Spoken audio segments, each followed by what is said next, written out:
Now, AI's presence in the classroom is becoming a growing concern for parents and teachers. Some are turning to safety tools produced by companies like GoGuardian.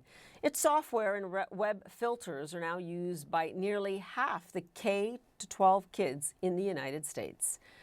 Rich Preece, the CEO of GoGuardian, joins me now live. Good to see you, and we do want to learn more about this technology. Can you spell out how this works and detail it, and why some public schools find it invaluable? I can. Good afternoon, Paula. So as you mentioned, GoGuardian is a company where we're in about half the schools in the US, and so our products are on about 25 million school-issued devices. And one of the challenges that I think we're all well aware of, sadly, over the last few years is the increase in suicides in schools. And so one of our products, GoGuardian Beacon, the way it works is essentially, again, on a school-issued device, we are able to see what that student's website, which websites they're visiting, their social media. We're able to kind of see what Google Docs they're writing. And if there's a pattern where they're going to a website looking for how many pills do I take to kill myself? Sadly, how do I tie a noose? And then perhaps on their social media, if they're reaching out to friends and saying this may be the last time I see you, what our product does, it essentially extracts the HTML on that page. It puts those warning signals together, and it's the earliest warning signs of self-harm, suicide, and possible harm to others. And then we provide that information to the school, and they're able to obviously intervene with humans, with the social workers at the school before something tragic happens. Mm-hmm.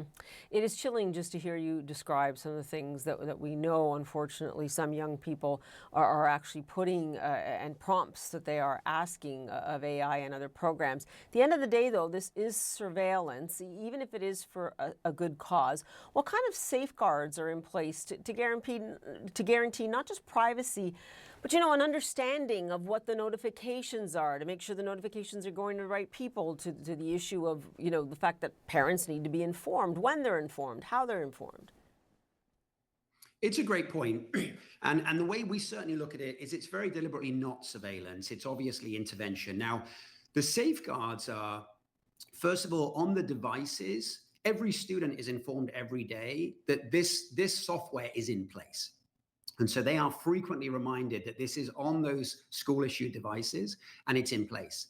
Now, for each school, when they use a product like GoGuardian Beacon, they fully implement the product to their own specifications. And so they decide what alerts they want to receive. They decide if certain alerts go to the parents. They decide if certain alerts go to the authorities, perhaps if it's a school shooting concern. And so it's very much customized at the school level.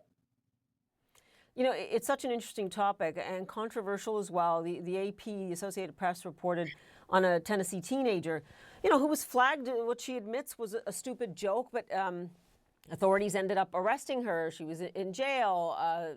She had to obviously go through the steps of explaining what she had done to authorities. Some believe that perhaps this kind of surveillance goes too far. It is too extreme. Are there more things that you can develop to make sure that these concerns are flagged perhaps in a different way that can show discretion from the outset? Now, I know in Tennessee that was actually the law that the school needed to call authorities, and this did not involve your company. But you can understand the concerns of children, of their parents, and of authorities. We can, absolutely. And so, the first part of the answer is we're always looking at how do we strike that right balance, with obviously kind of being aware of those concerns, but also thinking about the safety of students first. Now, what I would say is, it's incredibly sad, but again, 1 in 5 students by the time they get to 18 say that they've seriously considered suicide. So that in itself, obviously, is a heartbreaking statistic. And then interestingly, with the sort of rise of AI chatbots, particularly in the last 12 months or 24 months, we now see a trend where 64% of students say they're using an AI chatbot at least once a week. And of course, as we've also seen in recent media reports, very sadly, those interactions have led to where students are starting to sort of form almost an emotional connection at time with an AI chatbot. And then they are sharing their thoughts about self-harm or harm to others. Those thoughts aren't getting to the right people. And then tragically, those students are taking their own lives. So I think it's such a difficult argument, but one that we try to take face on, and we try to kind of think about that safety first mentality. And Rich, I do have to leave it there. It is a fascinating discussion. I appreciate you explaining the technology to us.